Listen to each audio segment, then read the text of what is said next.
আমি যখন দামি রেস্টুরেন্টে যাই, টয়লেট করার চক্করে বড় রেস্টুরেন্টে তো ঢুকে পড়েছি, এবার কিছু তো অর্ডার দিতেই হবে, না কিছু একটা অর্ডার দিই। ওরে বাবা রে, কত দাম! আমার পকেট তো গড়ের মাঠ, আমার কাছে তো এত টাকা নেই। না কিছু একটা অর্ডার দিয়ে দিই, লোক আমাকে দেখছে, ও বাবা কত দাম! এত টাকা দিয়ে আমি অর্ডার করতে পারবো নাকি? বাবা কত কত দাম রে ভাই, কি করব, কিছু তো অর্ডার দিতেই হবে। এইটা অর্ডার দিয়ে দিই, এইটা সব দিয়ে কম দাম আছে।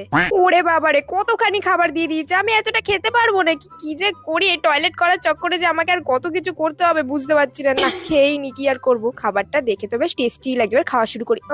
না, লোকে আমাকে দেখছে, হাত দিয়ে খাস না, আখি চামচ দিয়ে খা, একটা বড় রেস্টুরেন্টে এসেছিস, উফ, এভাবে খাওয়া যায় নাকি? যদি মাংস ছিটকে কারো গায়ে চলে যায় তখন কি হবে? না, আমি অল্প অল্প করে রাইস খাই বাবা, নাহলে লোকে তো আমাকে দেখে হাসবে।